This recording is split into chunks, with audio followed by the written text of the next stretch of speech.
Welcome back to my channel. Today we are going to learn about computer के basics को हम समझेंगे, उसके फंडामेंटल्स को समझेंगे कि भी कंप्यूटर क्या होता है, उसके कौन कौन से पार्ट होते हैं, है ना, कौन से सॉफ्टवेयर पार्ट होते हैं, कौन से हार्डवेयर पार्ट होते हैं, कैसे हम डाटा को उसमें फीड करवाते हैं, कैसे हमें इंफॉर्मेशन मिलती है। ठीक है, तो हम बेसिक्स पढ़ेंगे कि कंप्यूटर है क्या। ठीक है, तो कंप्यूटर के एक एडवांस इलेक्ट्रॉनिक डिवाइस है। क्या है? It is a advance electronic device जो क्या करता है, रो डाटा को लेता है। डाटा क्या हो सकता है? फॉर एग्जांपल मैं कोई एक्सेल फाइल बना रही हूँ, तो जब मैं एक्सेल फाइल बनाऊँगी, फॉर एग्जांपल मेरा एक स्कूल है, ठीक है, या फिर मैं कोई कंपनी चलाती हूँ, तो मेरे उसमें एम्प्लॉयज़ के नाम मैं फीड करूँगी, उनकी कितनी सैलरी है, किसने कब छुट्टियाँ ली हैं, वो सारा डाटा एक रो डाटा है। ठीक है, तो उसको मैं फीड करवाऊंगी। तो कंप्यूटर क्या करता है? इलेक्ट्रॉनिक डिवाइस है, क्योंकि इलेक्ट्रिसिटी से चलता है। ठीक है, वो रो डाटा को लेता है किसकी फॉर्म में? इनपुट की फॉर्म में, यूज़र से। यूज़र कौन हो गया? मैं। जो भी ऑपरेट करता है वो कौन होता है? यूज़र। ठीक है, and processes it under the control of A set of instructions, और बहुत सारी इंस्ट्रक्शंस क्रिएट करता है, जैसे किसी ने कितनी छुट्टी ली है, किस तरह से मैंने अपना डाटा अरेंज किया, क्या क्या इंस्ट्रक्शन उसको दिए हैं। उसके बाद वो क्या करता है? एक फाइनल आउटपुट निकाल के देता है कि इसको इतनी सैलरी देनी है, इसको इतनी सैलरी देनी है, इसको इतनी सैलरी देनी है। ठीक है, या मेरा इस टाइम पे, इस महीने मेरा इतना एक्सपेंडिचर है ना, मेरे इतनी सेविंग्स हुई हैं, वो मैं बनाना चाहती हूँ एक्सेल फाइल पे, या जो भी मैं अपनी इन्वेस्टमेंट वगैरह के लिए बनाना चाहती हूँ, तो वो क्या है, वो वहाँ पे जब मैं रो डाटा फीड करवाऊँगी तो कंप्यूटर उसको प्रोसेस करेगा, है ना, फिर एक आउटपुट देगा मेरे को। तो जो भी मैं इंस्ट्रक्शंस दूंगी उनको वो प्रोसेस करता है। क्या करता है? प्रोसेस करता है। जब वो प्रोसेस करता है तो उसको हम क्या बोलते हैं? प्रोग्रामिंग बोलते हैं। देखो, डाटा था, डाटा को मैंने क्या किया है? इनपुट किया है ना। मैंने डाटा को क्या किया है? इनपुट किया है। किस में इनपुट किया है? कंप्यूटर के अंदर। कैसे इनपुट करूँगी? कुछ इंस्ट्रक्शंस दूंगी, है ना। डाटा को की इनपुट कैसे करूँगी? मैं कुछ इंस्ट्रक्शंस दूंगी, वो इंस्ट्रक्शंस कंप्यूटर ने ले ली। अब कंप्यूटर क्या कर रहा है? उनकी प्रोसेसिंग कर रहा है। जब कंप्यूटर प्रोसेसिंग करता है तो उसको क्या बोला जाता है कि कंप्यूटर क्या कर रहा है? प्रोग्रामिंग कर रहा है। क्या कर रहा है? कंप्यूटर प्रोग्रामिंग कर रहा है। और वो क्या है? रिजल्ट प्रोड्यूस करता है। क्या प्रोड्यूस करता है? रिजल्ट, जिसको हम क्या बोलते हैं? आउटपुट बोलते हैं। क्या बोलते हैं? आउटपुट बोलते हैं।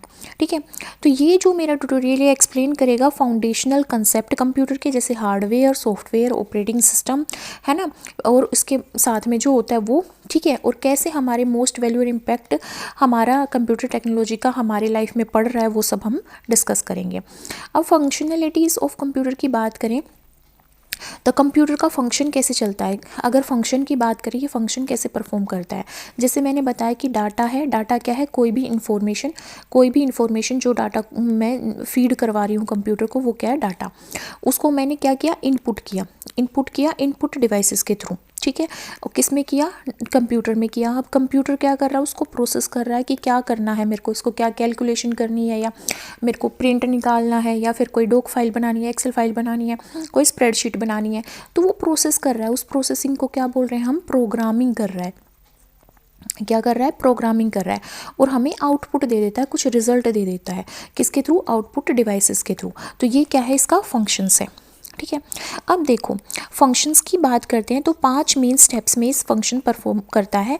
पहले ये इनपुट की फॉर्म में डाटा को लेता है, फिर डाटा को स्टोर करता है, टेम्पररी स्टोर करता है रैम के अंदर। रैम क्या है? इसकी प्राइमरी मेमोरी होती है, मेन मेमोरी होती है।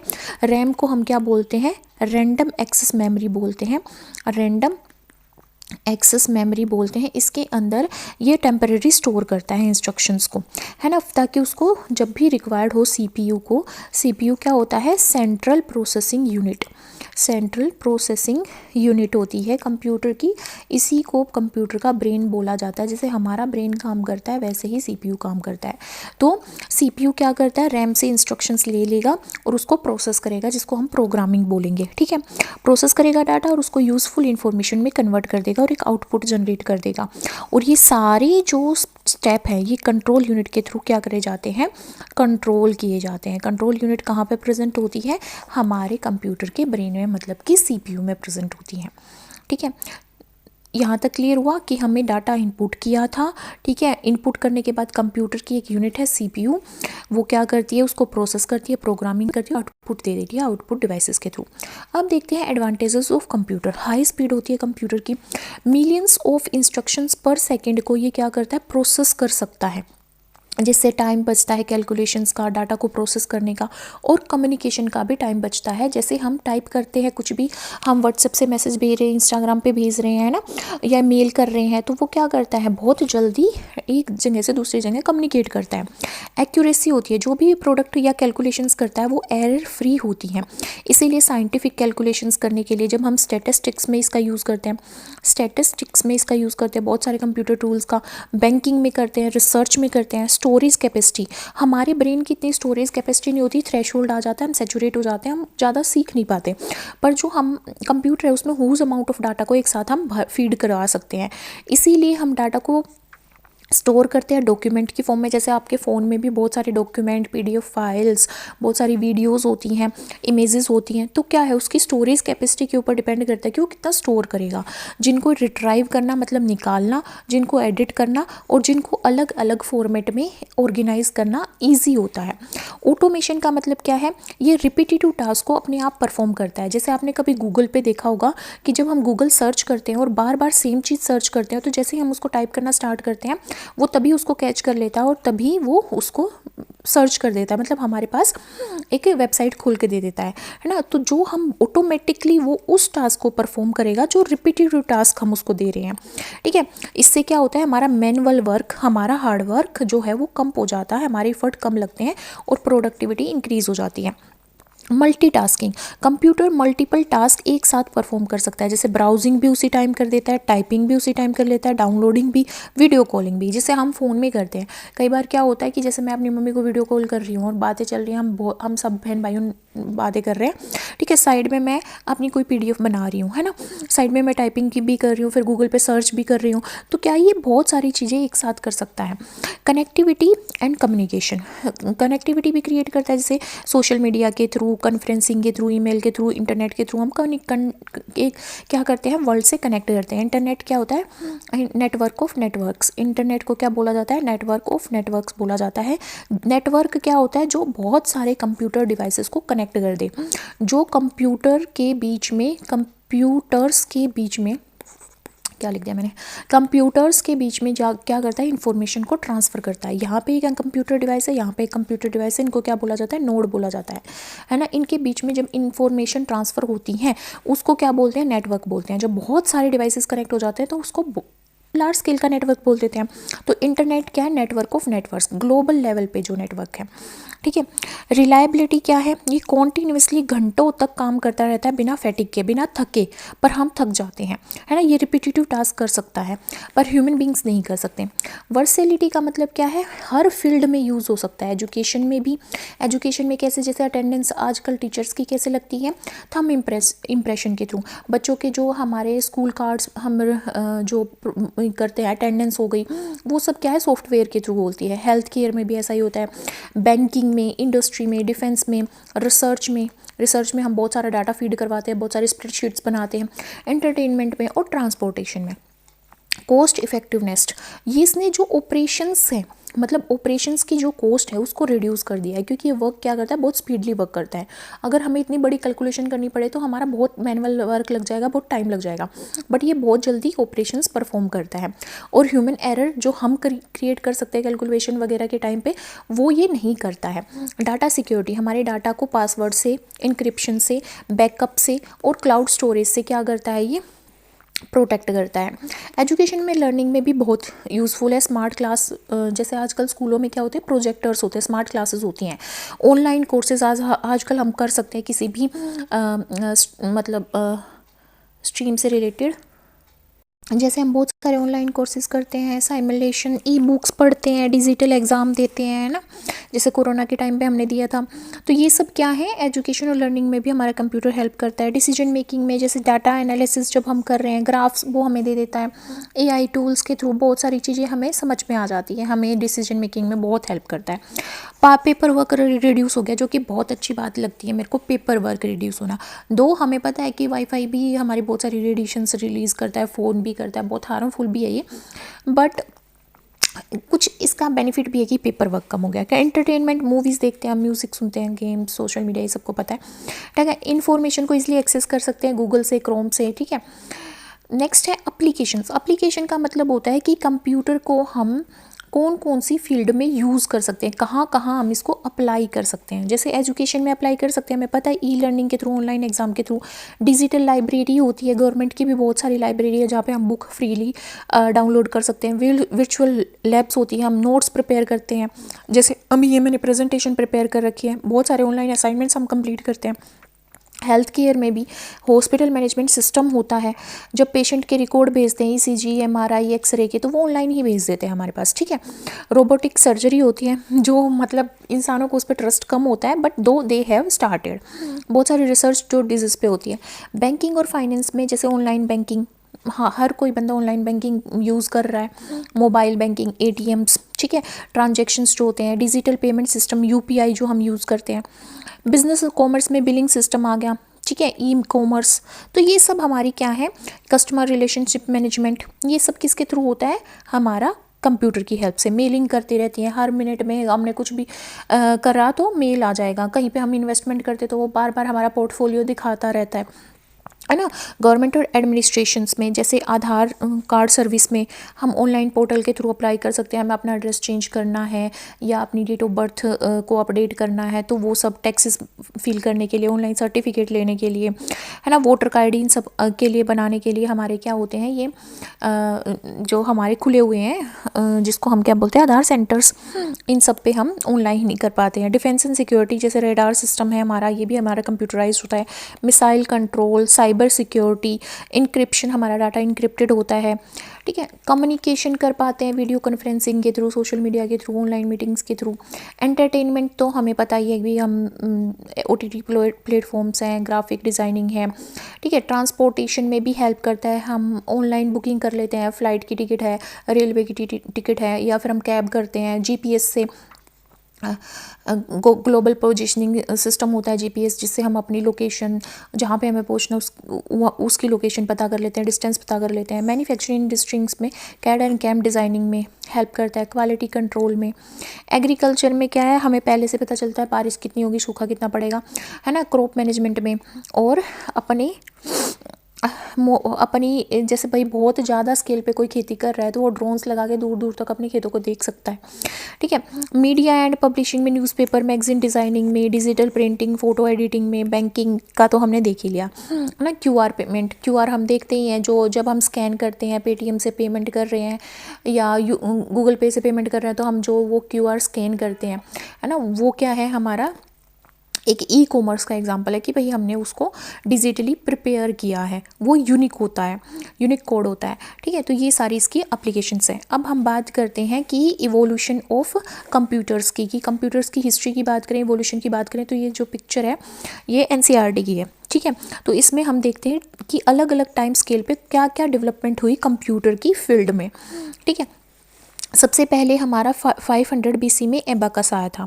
सबसे पहले जो आया था वो क्या था, एबाकस। अब ये पूछा जाता है कि एबाकस क्या है, ठीक है। एबाकस एक मैकेनिकल डिवाइस था जो क्या करता था, कैलकुलेशंस के लिए यूज़ किया जाता था। तो एबाकस कब आया, 500 BC में आया। एबाकस जो है वो 3000 ईयर्स एगो आया था, बिफोर क्राइस्ट। BC का मतलब क्या है, बिफोर क्राइस्ट। तो बिफोर क्राइस्ट के जन्म से पहले 500 साल पहले, मतलब 3000 ईयर्स एगो, है ना। ये क्या था, एबाकस एक मैकेनिकल डिवाइस था, मशीन थी, मतलब जो क्या कर सकती थी, कैलकुलेशंस कर सकती थी, सिंपल अर्थमेटिक इक्वेशंस, मतलब अर्थमेटिक इक्वेशन नहीं, सॉरी, अर्थमेटिक मतलब कि जैसे हमारा सब्ट्रैक्शन है ना, एडिशन है, ये सब ये कर सकती थी, मल्टीप्लिकेशन वगैरह। पास्कल लाइन क्या है, कब आया, 1642 में। पास्कल के बाद क्या है, पास्कल लाइन आया। पहले सॉरी, एबाकस के बाद क्या है, पहले आया एबाकस, फिर उसके बाद क्या है, पास्कल लाइन आया। पास्कल लाइन किसने इन्वेंट किया था, ब्लेज पास्कल ने। किसने इन्वेंट किया था, ब्लेज पास्कल ने पास्कल लाइन इन्वेंट किया था। ये भी एक मैकेनिकल मशीन ही थी, ये भी एक कैलकुलेटर ही था जिसको पास्कल कैलकुलेटर बोला जाता है। ये एडिशन भी कर सकता था, नंबर्स को ऐड कर सकता था, नंबर्स को सब्ट्रैक्ट कर सकता था, दो नंबर्स को, है ना, मल्टीप्लिकेशन और डिवीजन भी कर सकता था। कैसे कर सकता था मल्टीप्लिकेशन डिवीजन, रिपीटेड एडिशन को क्या बोलते हैं, मल्टीप्लिकेशन। रिपीटेड सब्ट्रैक्शन को क्या बोलते हैं, डिवीजन। तो ये रिपीटेड एडिशन और रिपीटेड सब्ट्रैक्शन का यूज़ करके मल्टीप्लिकेशन और डिवीजन करता था पास्कल लाइन।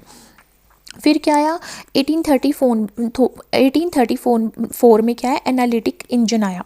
1834 में क्या आया, एनालिटिक इंजन। ये किसने किसने इसको इन्वेंट किया, चार्ल्स बेबेज ने। चार्ल्स बेबेज ने एनालिटिकल इंजन को क्या किया, एनालिटिक इंजन को किसने इन्वेंट किया, चार्ल्स बेबेज ने किया। ठीक है, ये भी क्या था, एक मैकेनिकल डिवाइस ही था, मशीन थी मतलब, जिसमें हम डाटा को इनपुट कर सकते थे, उसको प्रोसेस कर सकते थे, स्टोर कर सकते थे और डाटा को आउटपुट की फॉर्म में डिस्प्ले कर सकते थे। इसलिए जो आज हम कंप्यूटर यूज़ करते हैं, जो मॉडर्न फॉर्म है कंप्यूटर की, उसका बेस माना जाता है एनालिटिकल इंजन को। किसको माना जाता है, एनालिटिकल इंजन को, जो कब आया था 1834 में। किसने, चार्ल्स बेबेज ने इसको क्या किया था, हमारा बनाया था, जिसको फादर ऑफ कंप्यूटर भी बोला जाता है। क्या बोला जाता है, फादर ऑफ कंप्यूटर भी बोला जाता है। नेक्स्ट 1890 में टेबुलेटिंग मशीन आई।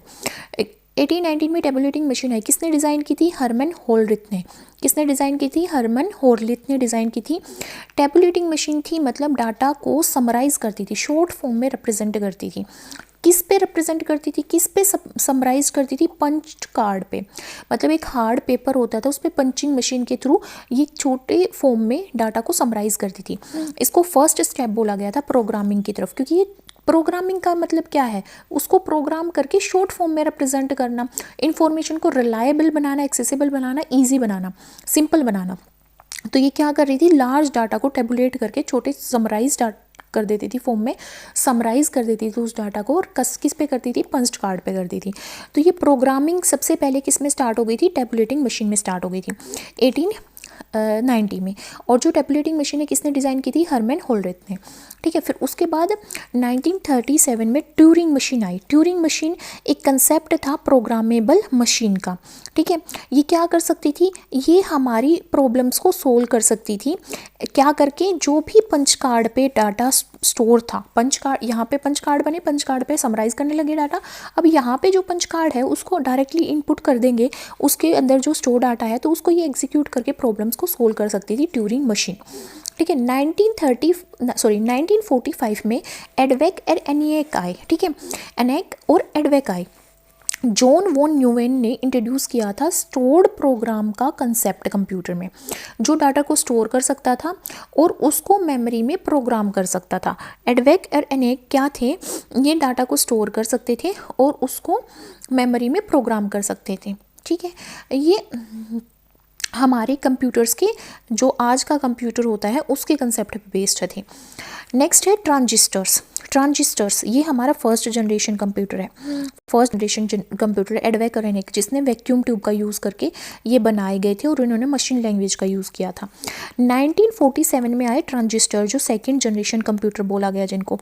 ठीक है, वैक्यूम ट्यूब्स अब यहाँ पे रिप्लेस करती गई ट्रांजिस्टर्स के थ्रू, है ना, बेल लेव्स पे, और यहाँ पे सेमीकंडक्टर्स का यूज़ किया गया था।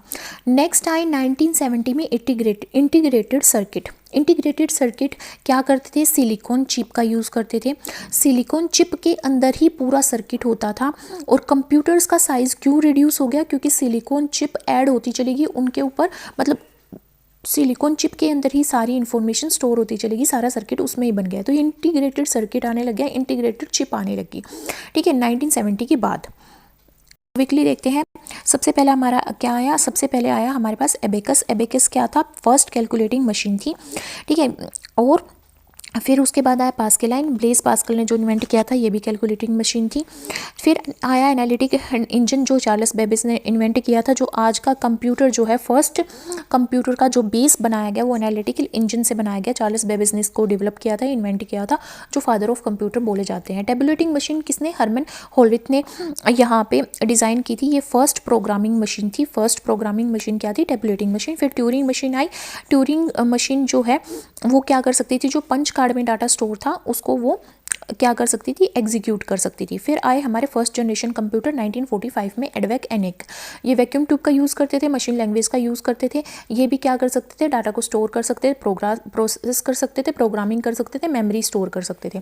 1947 में क्या है, ट्रांजिस्टर्स वाले कंप्यूटर, मतलब कि यहाँ पे वैक्यूम ट्यूब को रिप्लेस करके ट्रांजिस्टर्स का यूज़ किया गया, सेमीकंडक्टर्स का यूज़ किया गया यहाँ पे। फिर उसके बाद 1970 में क्या आ गया, इंटीग्रेटेड सर्किट आ गया, जिसमें सिलिकॉन चिप के ऊपर ही सारे इंटायर इलेक्ट्रॉनिक सर्किट को बनाया जाता था इंटीग्रेटेड सर्किट के ऊपर, जिसकी वजह से जो कंप्यूटर का साइज़ है वो काफ़ी हद तक छोटा होता चला गया और धीरे धीरे धीरे धीरे और भी ज़्यादा छोटा होने लग गया। अब स्मार्ट वॉच आने लग गए हैं जो कि स्मॉलेस्ट मिनी कंप्यूटर की एक फॉर्म है। ठीक है, अब टाइप्स ऑफ कंप्यूटर देखते हैं। टाइप्स ऑफ कंप्यूटर में सबसे पहले आता है हमारा generation of computers. Generation of computers हमारी मेन 5 जनरेशन है कंप्यूटर्स की, मतलब कैसे कैसे कंप्यूटर इवॉल्व हुए टिल डेट, उसके बेसिस पे हम 5 जनरेशन पढ़ते हैं कंप्यूटर्स की, कि कैसे कैसे उनके कैरेक्टरिस्टिक्स इवॉल्व हुए, है ना, वो सब हम पढ़ेंगे। तो फर्स्ट जनरेशन कंप्यूटर आता है हमारा first generation, just a minute, ठीक है। फर्स्ट जनरेशन कंप्यूटर कब से कब तक आए? 1946 से लेके 1959 तक आए। 1946 से लेके 1959 तक आए। ठीक है, जो फर्स्ट जनरेशन कंप्यूटर्स थे ये हमारा दिख रहा है आपको। फर्स्ट जनरेशन कंप्यूटर बहुत लार्ज साइज होता था इनका, 1940 से लेके 1956 या 1959 तक ये आए। ठीक है, तो मतलब यहाँ पे किसका यूज़ किया गया था? वैक्यूम ट्यूब का यूज़ किया गया था फर्स्ट जनरेशन कंप्यूटर्स में। ठीक है, किसकी फॉर्म में? जो ये वैक्यूम ट्यूब्स थी ये किसकी फॉर्म में यूज़ की थी? मेमोरी की फॉर्म में और सर्किट बनाने के लिए। ठीक है, देखो कंप्यूटर को क्या करना पड़ता है? मेमोरी की जरूरत पड़ती है उसको स्टोर करने के लिए डाटा, और सर्किट की जरूरत पड़ती है प्रोसेसिंग करने के लिए डाटा को, और उसको आउटपुट की फॉर्म में जनरेट करने के लिए एक सर्किट चाहिए होता है। तो यहाँ पे वैक्यूम ट्यूब को मेमोरी की फॉर्म में और सर्किट की फॉर्म में यूज़ किया गया था। सर्किट किसके लिए? CPU के लिए, सेंट्रल प्रोसेसिंग यूनिट के लिए। ये जो वैक्यूम ट्यूब्स होती थी ये इलेक्ट्रिक बल्ब्स की तरह ही होती थी, इसलिए ये बहुत ज़्यादा हीट रिलीज़ करती थी, जो कि इसकी एक डिसएडवांटेज थी, क्योंकि जितनी ज़्यादा हीट होगी, आपने वो पढ़ा होगा ना, heating effect of electric current. Heating effect of electric current class 10th में भी आता है और 7th में भी हम पढ़ते हैं कि जब बार बार करंट मतलब पास होता है किसी वायर से तो वो हीटअप हो जाती है, जिसकी वजह से शॉर्ट सर्किट होने का या फ्यूज़ होने का खतरा रहता है। तो ये बार बार क्या हो जाते थे? फ्यूज़ हो जाते थे। ठीक है, बार बार इसको इंस्टॉल करना पड़ता था, तो ये बहुत ही एक्सपेंसिव हो जाता था, और एक बहुत लार्ज अमाउंट में लार्ज ऑर्गेनाइजेशन की इसको जरूरत पड़ती थी। बहुत सारी वैक्यूम ट्यूब्स की यहाँ पे जरूरत पड़ती थी। ठीक है, इसमें जो हमारे इनपुट और आउटपुट डिवाइस थे वो क्या थे? इनपुट डिवाइस के लिए यहाँ पे पंच कार्ड, पेपर टेप और मैग्नेटिक टेप का यूज़ किया जाता है था इनपुट और आउटपुट डिवाइस की फॉर्म में। पंच कार्ड का यूज़ किया जाता था, पेपर टेप का यूज़ किया जाता था। ठीक है, और किसका यूज़ किया जाता था? मैग्नेटिक टेप का यूज़ किया जाता था। क्या करने के लिए? इनपुट आउटपुट डिवाइस की फॉर्म में। ठीक है, और इन्होंने कौन सी प्रोग्रामिंग लैंग्वेज का यूज़ किया था? ये मशीन कोड का यूज़ करते थे अपनी मतलब डाटा को प्रोग्राम करने के लिए। तो प्रोग्रामिंग लैंग्वेज यहाँ पे क्या थी? इसकी प्रोग्रामिंग लैंग्वेज क्या थी? इसकी प्रोग्रामिंग लैंग्वेज थी यहाँ पे मशीन कोड। क्या थी? मशीन कोड थी। I hope it is clear. जो हमारा फर्स्ट जनरेशन कंप्यूटर था लगभग 1940 से 1956 तक चला। फर्स्ट जनरेशन जो कंप्यूटर थे उसमें यहाँ पे वैक्यूम ट्यूब को as a memory unit use किया गया था और एज अ सर्किट यूज़ किया गया था फॉर CPU।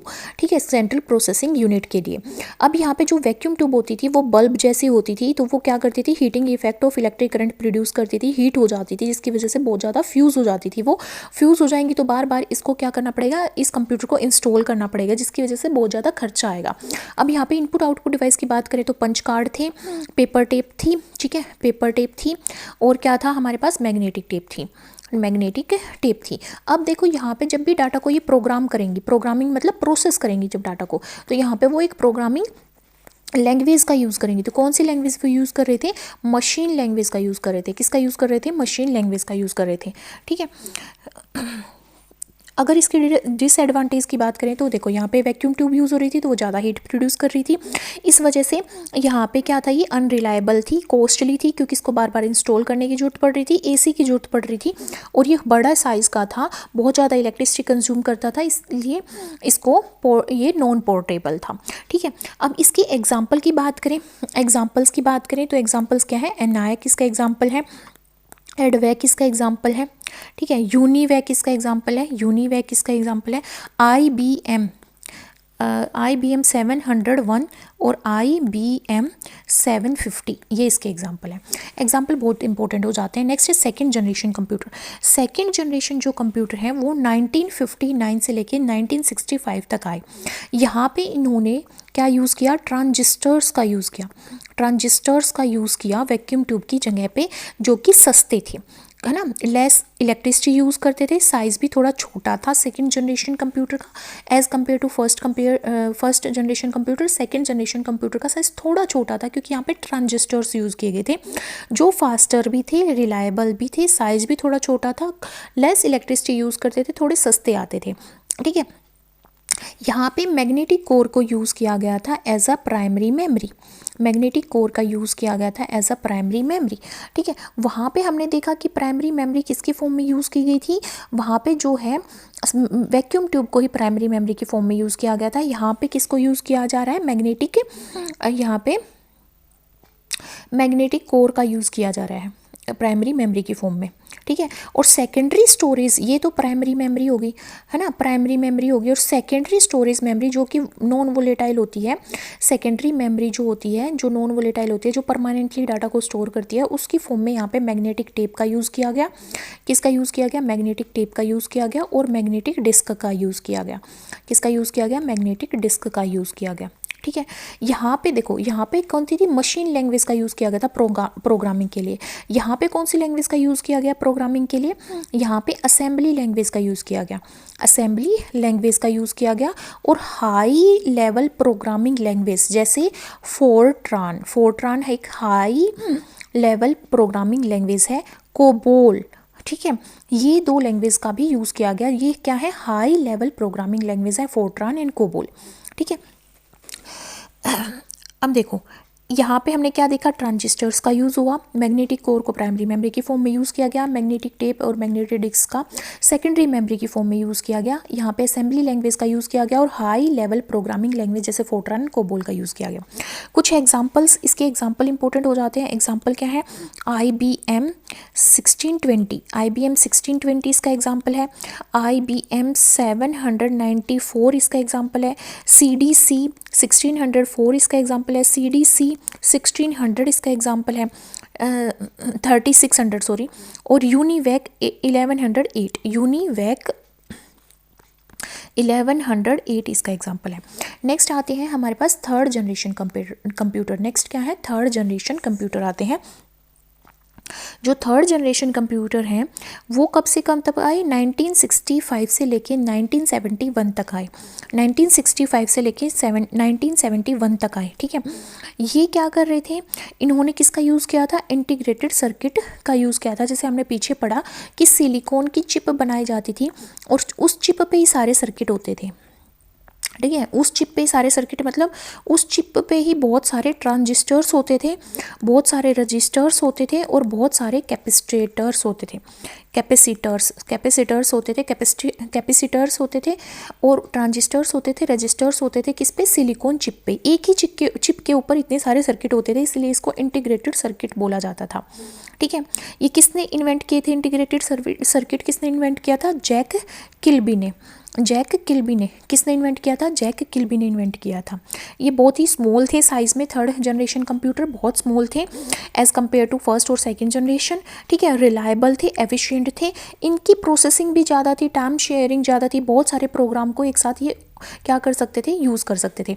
लैंग्वेज की बात करें तो उन्होंने हाई लैंग्वेज का यूज़ किया था, हाई लेवल प्रोग्रामिंग लैंग्वेज जैसे फोर्ट्रान का यूज़ किया था, फोर्ट्रान सेकेंड का यूज़ किया था, सेकंड से लेके फोर्थ तक, फोर्ट्रान सेकंड, थर्ड और फोर्थ का यूज़ किया था, कोबोल का यूज़ किया था, पास्कल PL/1 का यूज़ किया था, पास्कल PL/1 का यूज़ किया था, बेसिक का यूज़ किया था। ठीक है, और एलगोल 68 का यूज़ किया था। ठीक है, थर्ड जनरेशन कंप्यूटर्स ने। एग्जाम्पल की बात करें, एग्जाम्पल क्या है इसका, IBM 360 series, IBM 360 series, Honeywell आ गए थे इसमें, हनीवेल 6000 सीरीज़, और पर्सनल डाटा प्रोसेसर्स PDP आ गए थे। PDP क्या है, पर्सनल डाटा प्रोसेसर्स आ गए थे, पर्सनल डाटा प्रोसेसर्स।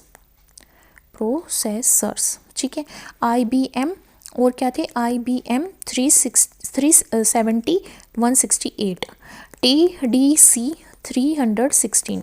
ठीक है, ये इसके एग्जाम्पल है थर्ड जनरेशन कंप्यूटर के।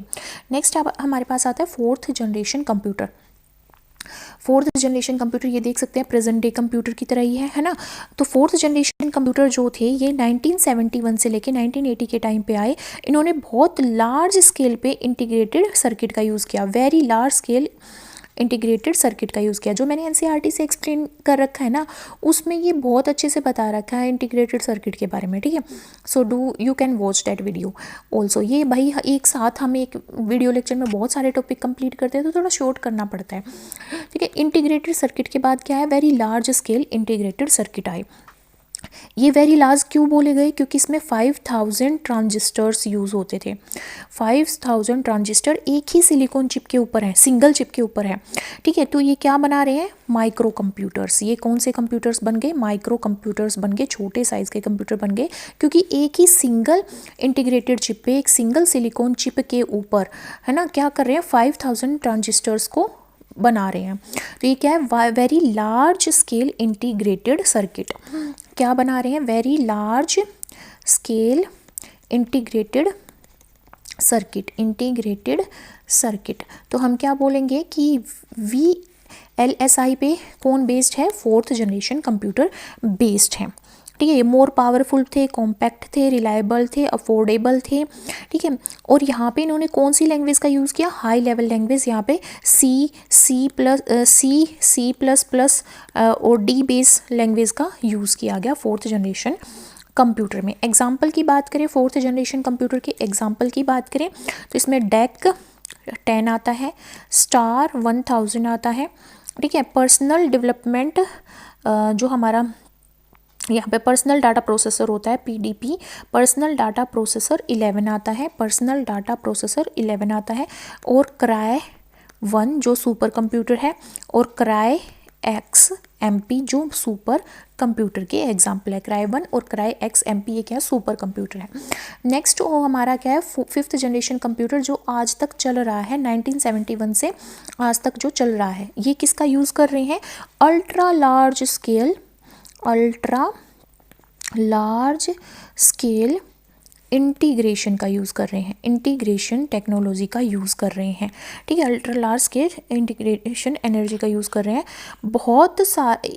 तो इन्होंने क्या करे, माइक्रो प्रोसेसिंग चिप इंट्रोड्यूस कर दी, जिसमें 10 मिलियन इलेक्ट्रॉनिक कंपोनेंट एक सिंगल चिप के ऊपर होंगे।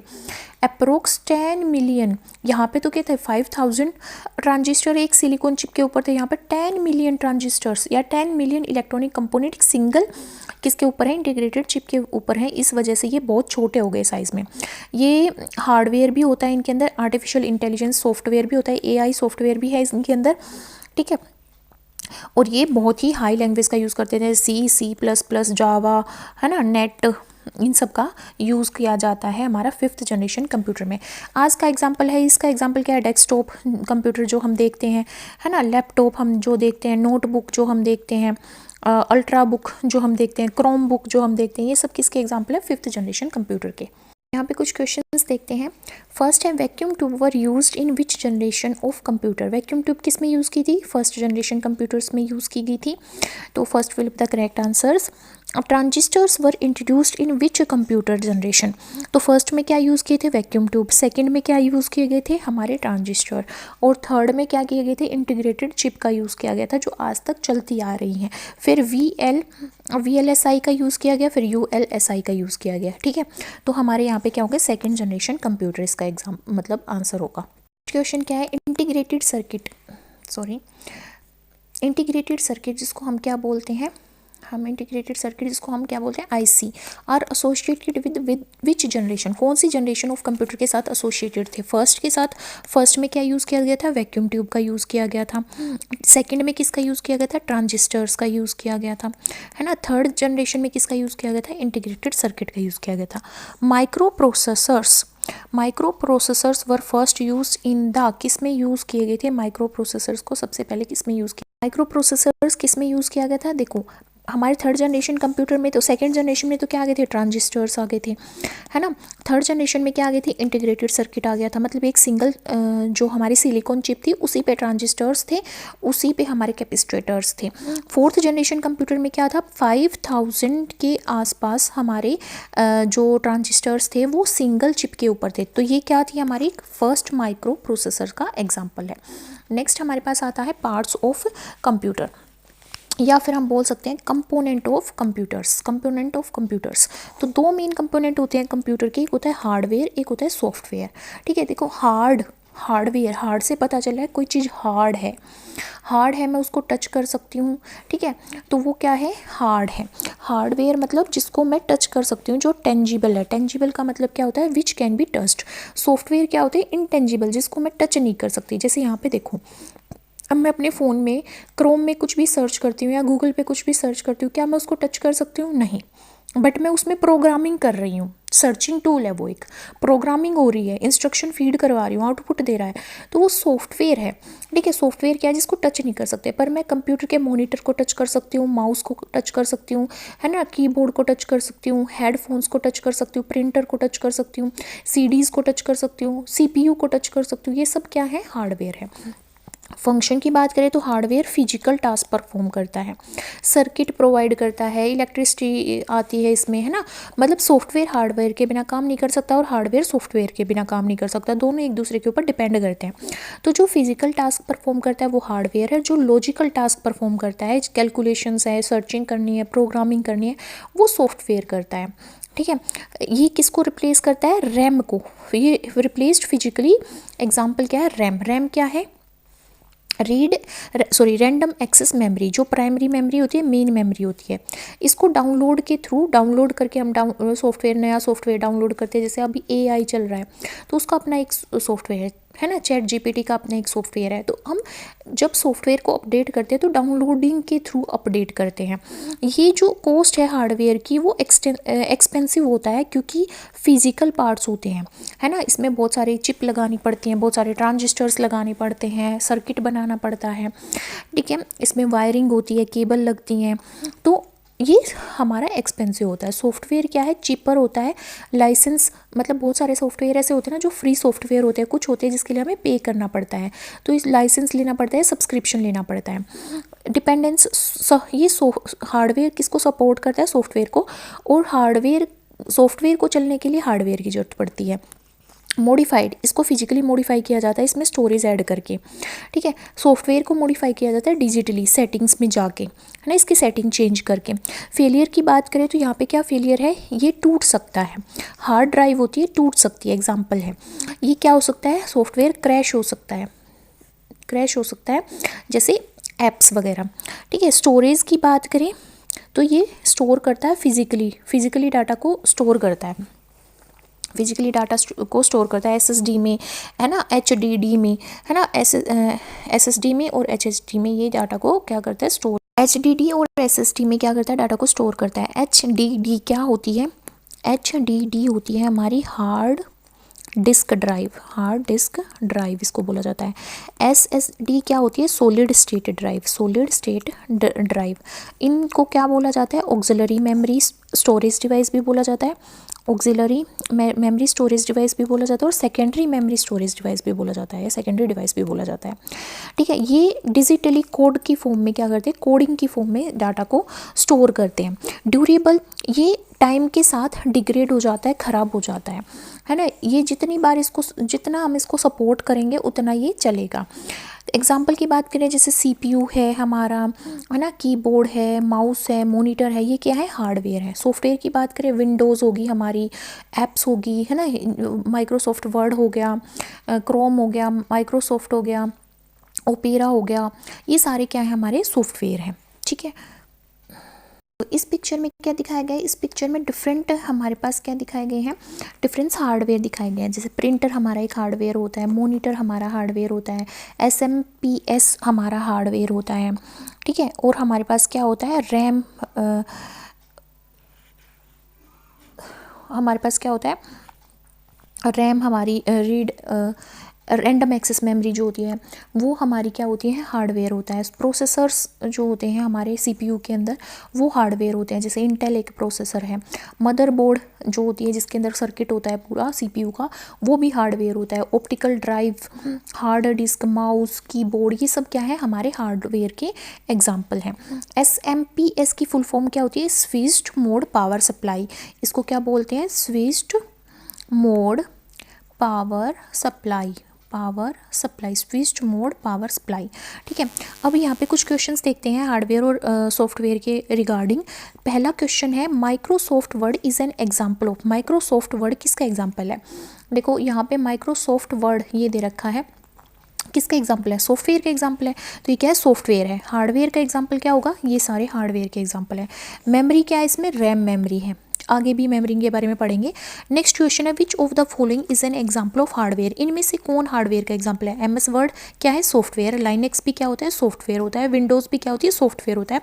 प्रिंटर हमें हार्ड कॉपी देता है, पेपर के ऊपर प्रिंट करके देता है जिसको हम टच कर सकते हैं, तो प्रिंटर क्या है, हमारा हार्डवेयर का एग्जाम्पल है। तो correct option will be B. Next हमारे पास आते हैं टाइप्स ऑफ कंप्यूटर, है ना।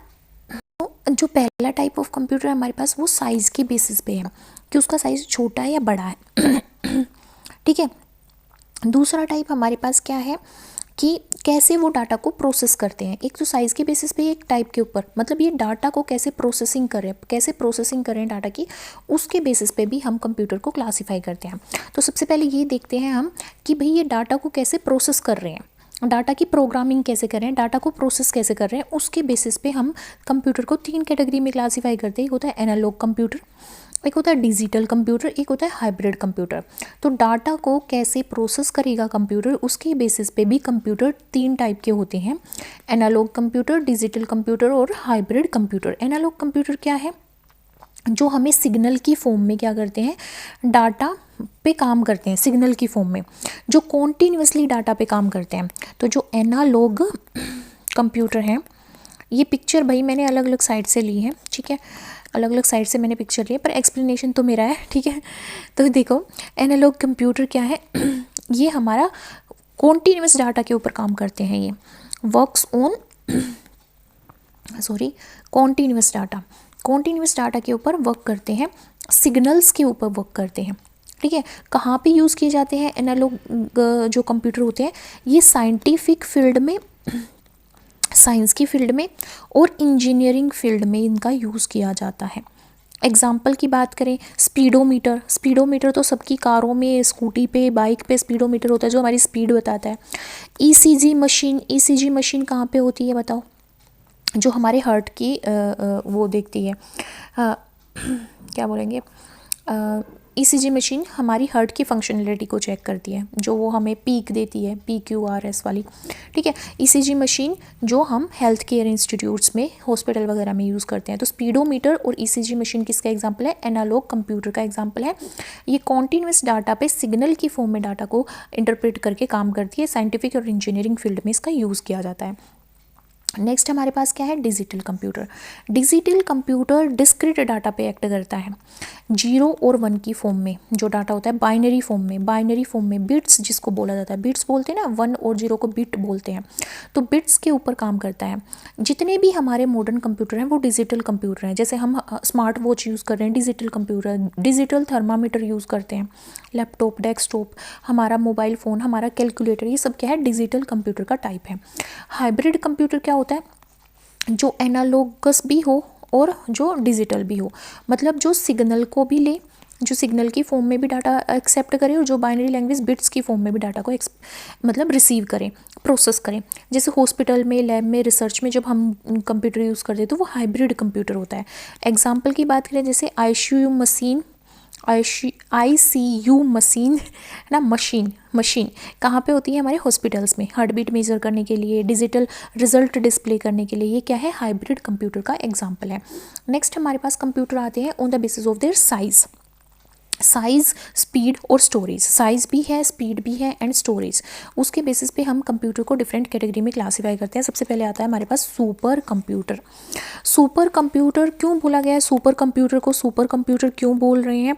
क्योंकि ये फास्टेस्ट कंप्यूटर होता है, फास्टेस्ट होता है, मोस्ट पावरफुल कंप्यूटर होता है। किसके लिए हम इसको यूज़ करेंगे? वेदर फोरकास्टिंग के लिए कि बारिश होगी या नहीं, है ना, कैसा दिन रहेगा, बादल छाएंगे या धूप निकलेगी, है ना। स्पेस रिसर्च के लिए हम इसको यूज़ करते हैं। स्पेस रिसर्च के लिए, न्यूक्लियर रिसर्च के लिए इसका यूज़ किया जाता है। न्यूक्लियर रिसर्च के लिए भी हम इसका यूज़ करते हैं। तो सुपर कंप्यूटर क्या है? जो फास्टेस्ट है और पावरफुल है। जैसे परम, PARAM, परम, और क्राई, है ना, क्राई 1 की बात कर रहे थे, जैसे हम क्राई 1, परम, ये सब क्या है? Super computer. सुपर कंप्यूटर का एग्जांपल क्या है? परम एंड क्राई। ये फास्टेस्ट होते हैं, पावरफुल कंप्यूटर होते हैं। वेदर फोरकास्टिंग के लिए, स्पेस रिसर्च के लिए, न्यूक्लियर रिसर्च के लिए इनका यूज़ किया जाता है। सेकेंड कैटेगरी हमारे पास क्या आती है? Main frame computers. क्या आते हैं? मेन फ्रेम कंप्यूटर्स आते हैं। मेन फ्रेम कंप्यूटर्स, ये भी लार्ज कंप्यूटर होते हैं। बिग ऑर्गेनाइजेशंस में इनका यूज़ किया जाता है। जैसे कंपनीज़ वगैरह में इनका यूज़ किया जाता है। बिग ऑर्गेनाइजेशंस में यूज़ किया जाता है। जब एक साथ बहुत सारे हंड्रेड्स ऑफ यूज़र जब कंप्यूटर यूज़ करते हैं तो वो मेन फ्रेम कंप्यूटर का यूज़ करते हैं। जैसे बैंक में बहुत सारे कंप्यूटर यूज़ होते हैं, रेलवे में टिकट बुकिंग वगैरह के लिए, है ना, और इंश्योरेंस कंपनी जो हैं वो क्या करती हैं? हमारे मेन फ्रेम कंप्यूटर का यूज़ करती हैं। नेक्स्ट कैटेगरी किसकी है? मिनी कंप्यूटर्स की। स्मॉल ऑर्गेनाइजेशंस इनका यूज़ करती हैं। मिनी है तो कौन यूज़ करेंगे? Small organisations. ये थोड़े छोटे होते हैं, स्मॉलर है साइज़ में, दिख ही रहा है हमें, और थोड़े सस्ते भी होते हैं। ठीक है, ये 10 से 100 यूज़र्स को सपोर्ट कर सकते हैं, इसीलिए ये क्या है? मिनी कंप्यूटर है।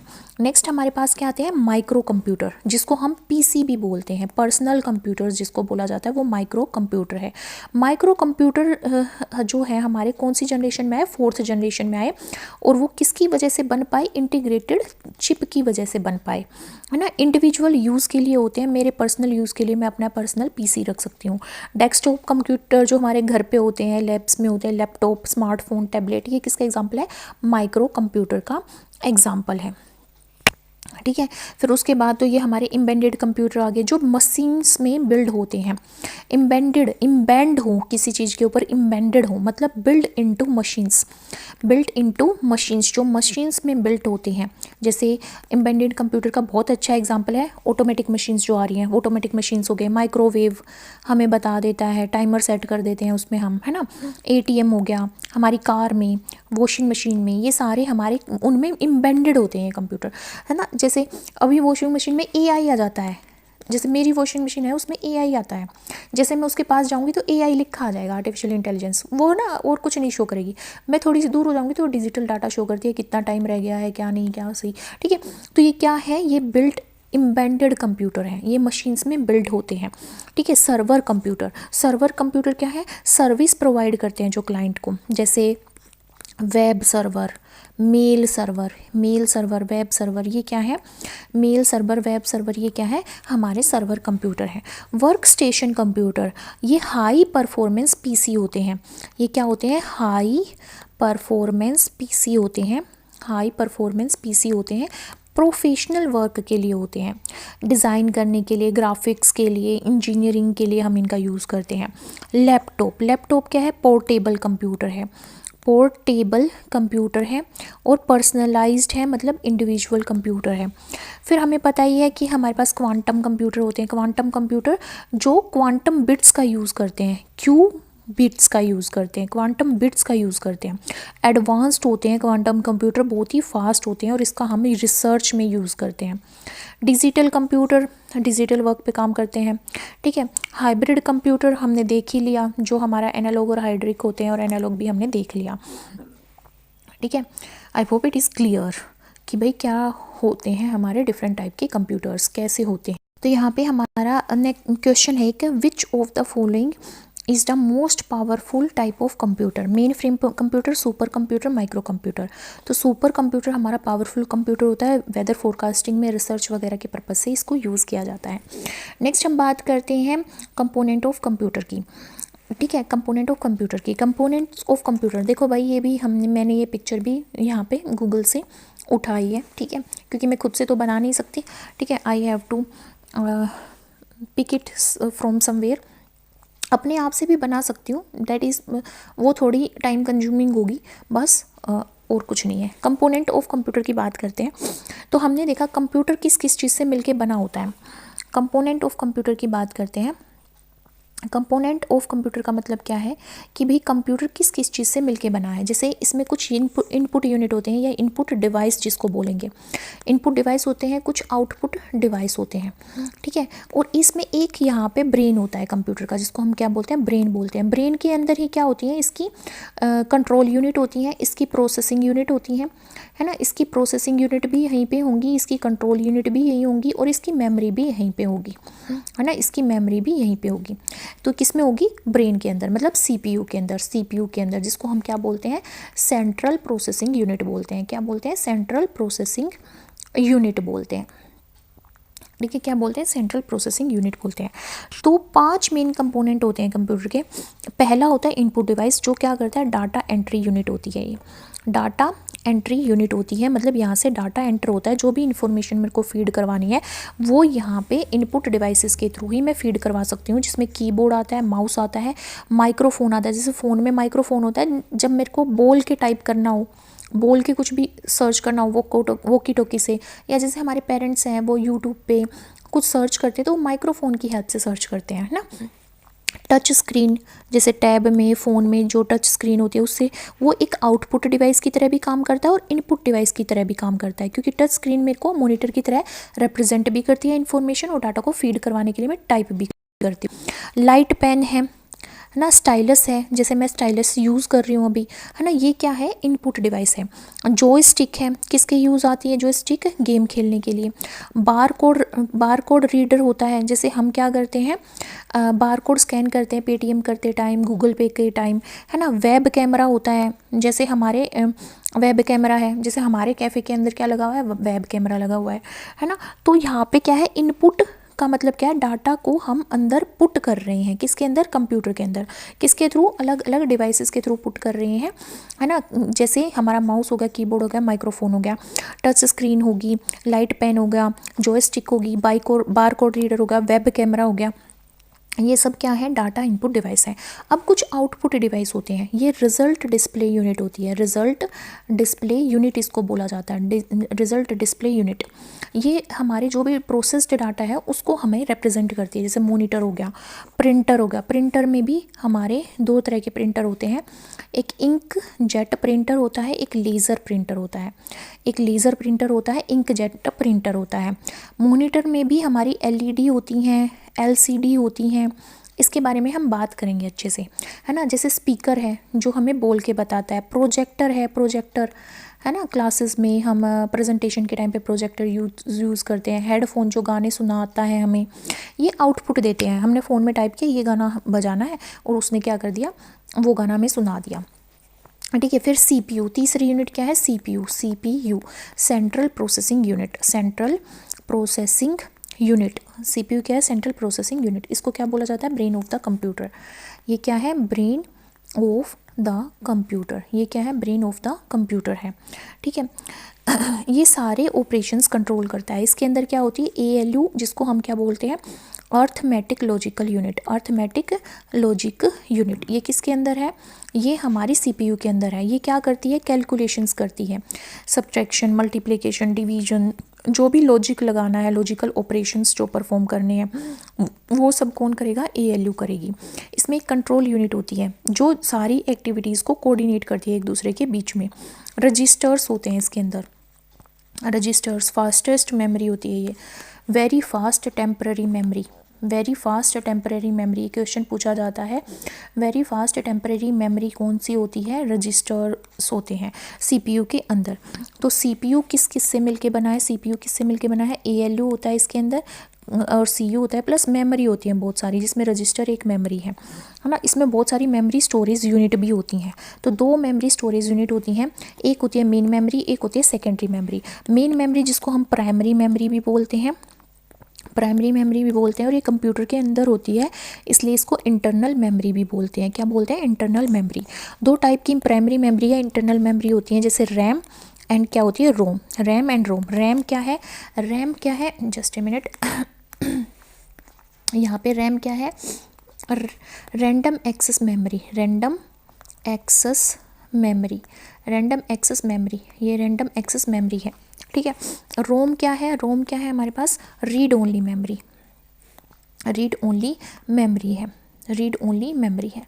तो जो random access memory read RAM है उसमें वो वोलेटाइल मेमोरी है, वोलेटाइल टाइल मेमोरी है। देखो वोलेटाइल वो चीज़ होती है जो उड़ जाती है, जैसे कैम्फर होता है, कपूर होता है, उसको कपड़ों में रखो वो उड़ जाएगी, वोलेटाइल होती है। इसी तरह जो रैम होती है, जैसे पावर ऑफ होगी, जैसे मैं अपने कंप्यूटर को बंद करूँगी तो रैम उड़ जाएगी। रोम क्या होती है, ये नॉन वोलेटाइल होती है, पावर बंद होने के बाद भी इसमें मेमोरी रहती है, और वो मेमोरी ये डाटा को कहाँ पर स्टोर करती है, बायोस के अंदर स्टोर करती है। बूटिंग सिस्टम जो होता है बायोस, बायोस के अंदर रोम क्या करती है, डाटा को स्टोर करती है। सेकेंडरी मेमोरी, सेकेंडरी मेमोरी में क्या आते हैं, hard disk drive, hard disk drive आती है हमारी, HDD सॉलिड स्टेट ड्राइव होती हैं, SSD सॉलिड स्टेट ड्राइव होती है हमारी, सॉलिड स्टेट ड्राइव होती हैं SSD, पेन ड्राइव होती हैं हमारी, पेन ड्राइव होती हैं, CD होती हैं, है ना, CD होती हैं, DVD होती हैं, और हमारा मेमोरी कार्ड होता है, जिप ड्राइव होती है, फ्लोपी ड्राइव होती है जो पहले आती थी। तो जो प्राइमरी मेमोरी होती है, मेन मेमोरी होती है, वो फास्ट होती है, सेकेंडरी मेमोरी फास्ट नहीं होती, बट इसकी स्टोरेज लार्ज होती है, लार्ज स्टोरेज होती है। एक हमारा CPU के अंदर होता है मदरबोर्ड, क्या होता है, मदरबोर्ड। ठीक है, देखो हमने CPU के अंदर ही पढ़ा है, यहाँ पे इसमें होगा शायद, हाँ नहीं इसमें दे नहीं रखा, ठीक है। इसमें क्या होता है, CPU के अंदर एक होता है हमारा मदरबोर्ड। तो हमने क्या पढ़ा, CPU के अंदर पहले पढ़ लेते हैं। इसके अंदर ALU था, अर्थमेटिक लॉजिकल यूनिट, जो अर्थमेटिक कैलकुलेशंस वगैरह करेगी, addition subtraction multiplication division logical operations perform करवाएगी। कंट्रोल यूनिट होती है जो क्या करती है, सारे फंक्शंस को कोऑर्डिनेट करती है, कंट्रोल करती है। मेमोरी होती है, मेमोरी भी दो पढ़ ली हमने, एक प्राइमरी मेमोरी होती है जो फास्ट होती है पर कम स्टोरेज होती है, एक सेकेंडरी मेमोरी होती है जो लार्ज स्टोरेज कंसिस्ट करती है पर स्लो होती है।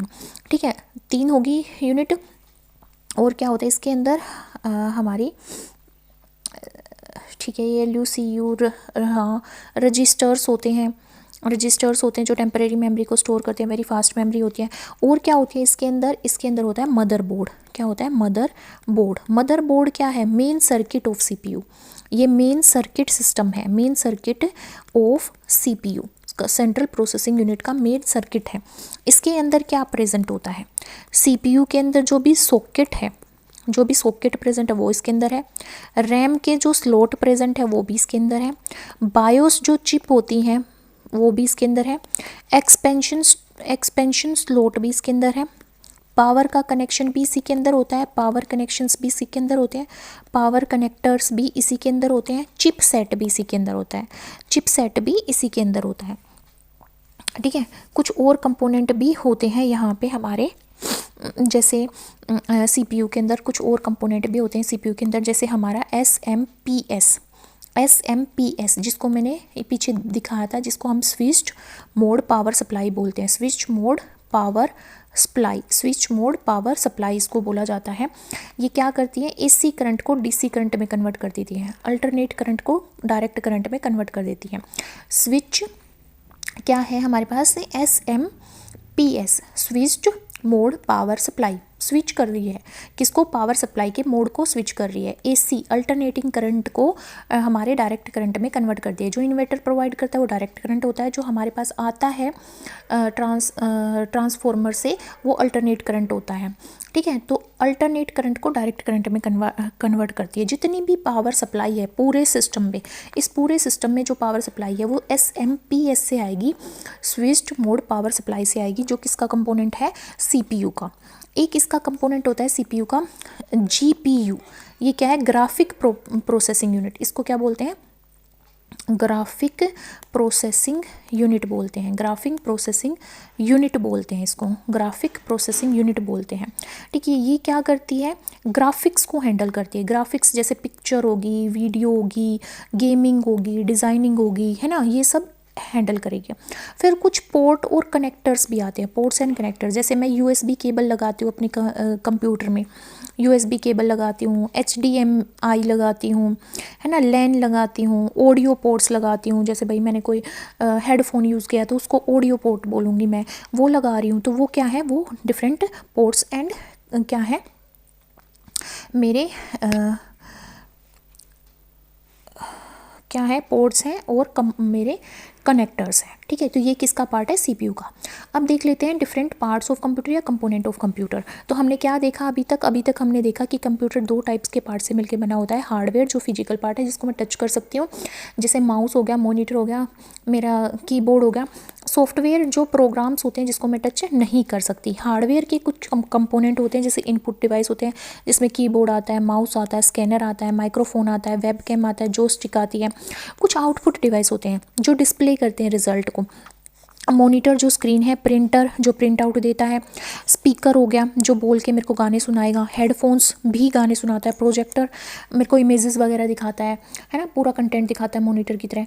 प्रोसेसिंग यूनिट होती है ब्रेन ऑफ द कंप्यूटर जिसको CPU बोला जाता है, सेंट्रल प्रोसेसिंग यूनिट। इसके 3 मेन यूनिट होती है, ALU अर्थमेटिक लॉजिकल यूनिट जो कैलकुलेशंस और लॉजिक ऑपरेशन परफॉर्म करती है, कंट्रोल यूनिट जो ऑपरेशंस को कंट्रोल करती है, रजिस्टर्स जो टेम्पररी डाटा को स्टोर करते हैं, बहुत फास्ट मेमोरी होती है।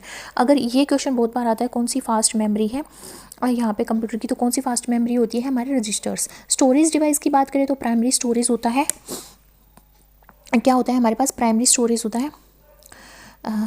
प्राइमरी स्टोरेज में हमारी रैम होती है, रोम होती है ना। प्राइमरी स्टोरेज में क्या होती है, रैम होती है, रोम होती है। Just a minute. ठीक है, रैम क्या है, रैंडम एक्सेस मेमोरी होती है जिसको हम टेम्पररी मेमोरी बोलते हैं। ये क्या होती है, अभी हमने पढ़ा, वोलेटाइल होती है, उड़ जाती है जैसे ही पावर ऑफ होती है। रोम क्या होती है, रीड ओनली मेमोरी, इनकी फुल फॉर्म भी आती है। परमानेंट मेमोरी होती है, मतलब नॉन वोलेटाइल होती है, उड़ती नहीं है जैसे ही लाइट ऑफ होगी। सेकेंडरी स्टोरेज जो स्लो मेमोरी है बट स्टोरेज ज़्यादा होता है, जैसे hard disk drive, solid state drive, CD, DVD, pen drive, memory card. कुछ अदर इंटरनल कंपोनेंट होते हैं जैसे मदरबोर्ड जिसमें सारे सर्किट प्रेजेंट होते हैं। पावर सप्लाई यूनिट SMPS है ना, जो क्या करती है, AC को DC में कन्वर्ट करती है। कूलिंग फैन होता है जो हीटअप नहीं होने देता सिस्टम को। ग्राफिक कार्ड्स होते हैं जो डिज़ाइन करते हैं या फिर हम बोले तो वीडियो या इमेजेस जो हमें दिखाते हैं। नेटवर्क कार्ड होते हैं। ठीक है, यहाँ पे है ना हम कुछ चीज़ें पढ़ेंगे, जैसे हम प्रिंटर पढ़ेंगे, प्रिंटर पढ़ेंगे और मॉनिटर के पढ़ेंगे, मॉनिटर के टाइप्स पढ़ेंगे, प्रिंटर के टाइप्स पढ़ेंगे, और हम रैम और रोम को थोड़ा डिटेल में पढ़ लेते हैं। तो देखो, रैम की पहले रैम को बोला मैंने कि ये रैंडम एक्सेस मेमोरी है, और क्या है, ये वोलेटाइल है, क्योंकि इस पर क्वेश्चन आते हैं। ठीक है, वोलेटाइल मेमोरी है। जस्ट ए मिनट, हम इस स्लाइड पे अच्छे से समझ लेते हैं कंप्यूटर की मेमोरीज़ को, क्योंकि इस पे बहुत क्वेश्चन आते हैं, कंप्यूटर मेमोरी। ठीक है, मैंने MCQ की भी वीडियो अपलोड कर रखी है, इफ़ यू वांट टू सी कि किस तरह के क्वेश्चंस आते हैं इन टॉपिक से। तो एक होती है हमारी प्राइमरी मेमोरी, एक क्या होती है, हमारी प्राइमरी मेमोरी होती है, एक हमारे पास क्या होती है, सेकेंडरी मेमोरी होती है। सेकेंडरी मेमोरी को हम ऑक्सिलरी मेमोरी बोलते हैं, ऑक्सिलरी मेमोरी बोलते हैं, क्योंकि एक्स्ट्रा स्टोरेज के लिए यूज़ की जाती है। प्राइमरी मेमोरी को मेन मेमोरी बोला जाता है, और ये फास्ट होती है, ये फास्ट मेमोरी होती है, पर ये कम स्टोरेज रखती है। पर सेकेंडरी मेमोरी स्लो मेमोरी होती है, पर ये लार्ज स्टोरेज देती है, लार्ज स्टोरेज प्रोवाइड करती है, और परमानेंट स्टोरेज प्रोवाइड करती है, परमानेंट स्टोरेज प्रोवाइड करती है। हमें ये याद रखना है कि जितनी भी मेमोरी हो सारी वोलेटाइल होती है, मतलब सब पावर सप्लाई के बाद भी डाटा को स्टोर करती है। पर जो रैम होता है ना, जो रैम होती है वो नॉन वोलेटाइल है, जो वोलेटाइल है, और बाकी सारी नॉन वोलेटाइल होती हैं। ठीक है, मैंने गलत बोल दिया था, हमें रैम वोलेटाइल है, उड़ जाती है जैसे ही पावर सप्लाई कट ऑफ होगी। बाकी सारी वोलेटाइल है जिसमें परमानेंटली डाटा स्टोर होता है। तो इसका प्राइमरी मेमोरी की बात करें तो प्राइमरी मेमोरी में हमारी क्या आती है, रैम आती है ना। मेन मेमोरी की बात करें, प्राइमरी मेमोरी में रैम आती है जिसको हम रैंडम एक्सेस मेमोरी बोलते हैं, रैंडम एक्सेस मेमोरी जिसको बोला जाता है। ठीक है, और हमारी रोम आती है जिसको हम रीड ओनली मेमोरी बोलते हैं, read only memory. Read only memory इसको इसलिए बोला जाता है क्योंकि ये परमानेंट इंस्ट्रक्शंस को कंसिस्ट करती है। इसके अंदर जो भी इंस्ट्रक्शंस होती हैं मैं उसको मॉडिफाई नहीं कर सकती, सिर्फ रीड कर सकती हूँ।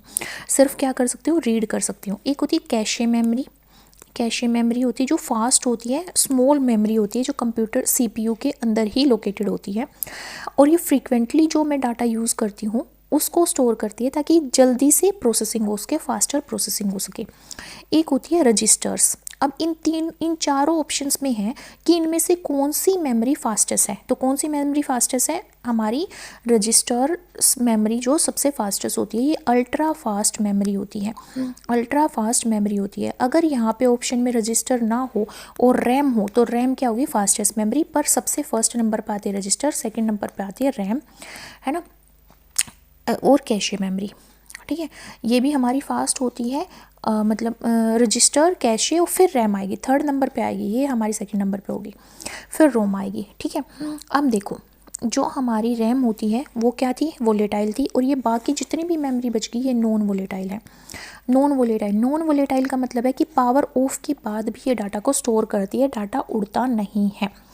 ठीक है, अब रैम के अंदर सीपीयू रीड कर सकता है, इसके अंदर सीपीयू डाटा को रीड कर सकता है और राइट कर सकता है, लिख सकता है। एग्जाम्पल के तौर पे रैम का एग्जाम्पल है DDR4, DDR5, DDR4, DDR5 इसका क्या है? एग्जाम्पल है। रैम की कुछ टाइप्स होते हैं, रैम के टाइप होते हैं, रैम के टाइप्स की बात करते हैं। रैम के कुछ टाइप्स होते हैं। रैम के टाइप क्या है हमारे पास? एस रैम होता है जिसको स्टैटिक रैम बोला जाता है। डी रैम होता है जिसको हम डायनेमिक रैम बोलते हैं। इसको क्या बोलते हैं? Static RAM, RAM random access memory, dynamic random access memory. ठीक है, तो जो एस रैम है ये स्टैटिक है, ये डाटा को फ्लिप फ्लॉप का यूज़ करके स्टोर करती है। फ्लिप फ्लॉप्स का यूज़ करके ये डाटा को क्या करती है? स्टोर करती है, फ्लिप फ्लॉप्स का यूज़ करके। फास्टर होती है पर एक्सपेंसिव होती है ना। ये कैशे मेमोरी में भी यूज़ की जाती है, जैसे L1, L2, L3, है ना, पर इसको फ्रीक्वेंटली रिफ्रेश करने की ज़रूरत नहीं पड़ती। डायनेमिक क्या है? ये कैपेसिटर्स के अंदर डाटा को स्टोर करती है, कैपेसिटर्स के अंदर डाटा को स्टोर करती है, फ्लिप फ्लॉप के अंदर डाटा को स्टोर कर रही थी, ये किसके अंदर कर रही है? कैपेसिटर्स के अंदर कर रही है। ये एस रैम से डायनेमिक मेमोरी स्लो होती है, चीप होती है, इसको कॉन्टीन्यूसली रिफ्रेश करने की ज़रूरत पड़ती है, इसको रिफ्रेशिंग की ज़रूरत नहीं पड़ती, पर डायनेमिक मेमोरी को पड़ती है। जो हमारी मेन मेमोरी होती है, रैम मेमोरी होती है, उसके अंदर हम कौन सी मेमोरी का यूज़ करते हैं? हम मेन रैम के अंदर डायनेमिक रैम का यूज़ करते हैं। किसका यूज़ करते हैं? डायनेमिक रैम का यूज़ करते हैं। अब देखो जो डायनेमिक रैम होती है ना, इसके भी फर्दर टाइप होते हैं। एस डी रैम होते हैं, और DDR SD रैम होते हैं। डबल डाटा रेट, ये जो यहाँ पे हमें दिख रहा है ये क्या है? Double data rate SD RAM. ठीक है, SD रैम। तो डबल डाटा रेट का मतलब क्या है? जो राइजिंग एंड फॉलिंग है क्लॉक की वो डबल स्पीड से होती है, इसलिए इसको डबल डाटा रेट बोलते हैं। DDR1, DDR2, DDR3, DDR4, DDR5। DDR5 क्या है? फास्टेस्ट है, लेटेस्ट वर्जन है। इसमें RD रैम भी होता है, V रैम भी होता है ना। V रैम क्या होता है? वी रैम होता है ग्राफिक कार्ड्स के लिए जो यूज़ किया जाता है, ग्राफिक कार्ड्स के लिए जो यूज़ किया जाता है, GPU मेमोरी के लिए जो यूज़ किया जाता है। नेक्स्ट हमारे पास क्या है? रोम क्या है हमारे पास? रोम है read only memory, non volatile memory है। नॉन वोलेटाइल मेमोरी का एग्जांपल है। ये परमानेंट इंस्ट्रक्शंस रखती है, इसकी इंस्ट्रक्शंस को मॉडिफाई नहीं किया जा सकता, बस क्या करा जा सकता है? उसको रीड किया जा सकता है, इसीलिए इसका नाम क्या है? Read only memory. जैसे बायोस के अंदर सिर्फ हम इंस्ट्रक्शंस को रीड कर सकते हैं, उसी तरह इसका एग्जाम्पल है। टाइम्स की बात करें तो पी रोम, थोड़ा मेरे को इरेज करना पड़ेगा। ठीक है, देखो अब रोम की बात कर रहे हैं हम, किसकी बात कर रहे हैं? रोम की बात कर रहे हैं। अब रोम के टाइप्स की बात करते हैं। किसकी बात करते हैं? रोम के हम टाइप्स की बात करते हैं। परमानेंट इंस्ट्रक्शंस यूज़ करती है, तो ये हमारी क्या होती है? 5 टाइप की होती है। कितने टाइप्स की होती है? 5 टाइप्स की होती है। कितने टाइप्स की होती है? 5 टाइप्स की होती है। ठीक है, 5 टाइप्स की होती है। एम रोम क्या है? Masked ROM, read only memory. P ROM होती है प्रोग्रामेबल रोम। ये क्या होती है? प्रोग्रामेबल, RAMM आएगा, MMABLE, प्रोग्रामेबल रोम। ठीक है, एक होती है EP ROM, M ROM, P ROM, EP ROM. ठीक है, EP रोम क्या है? Erasable programmable ROM. एक होती है EEP रोम। EEP रोम मतलब electrically erasable and programmable ROM. ठीक है।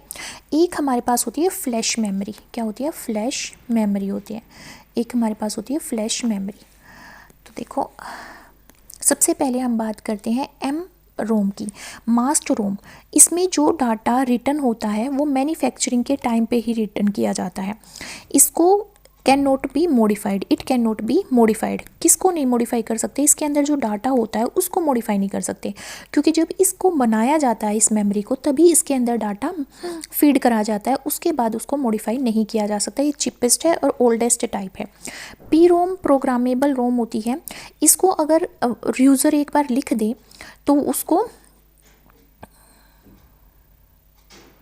इसको एक बार ही लिखा जाता है पी रोम प्रोग्रामर का यूज़ करके। इसको इरेज नहीं किया जा सकता।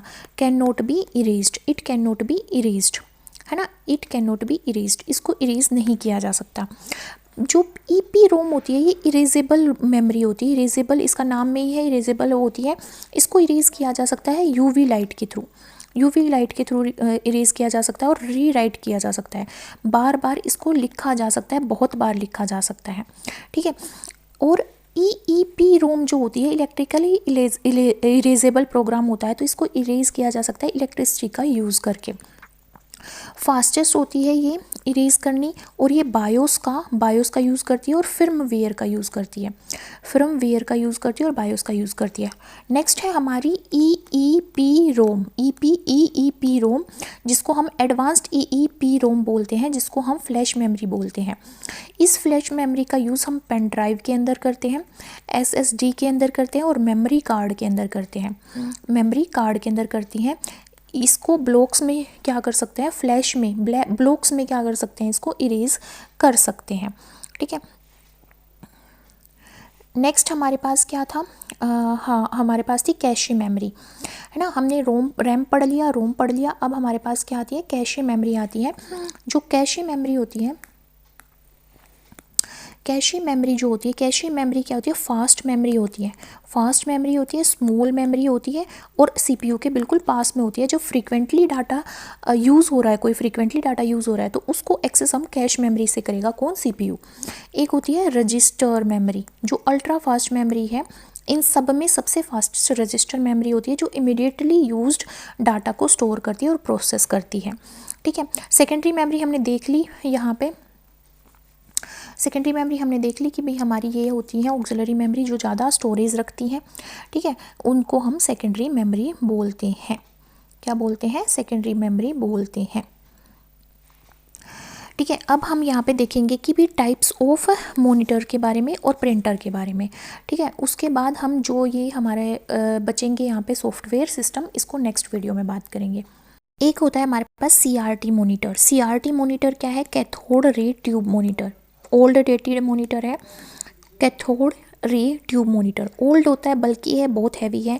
जो हमारे ओल्ड टीवी देखे ना, बॉक्स टाइप के टीवी होते थे, उसमें CRT मॉनिटर होता था, कैथोड रे ट्यूब यूज़ की जाती थी। पर ये पावर ज़्यादा लेते थे, बिजली ज़्यादा लेते थे, इसको अब यूज़ नहीं किया जाता।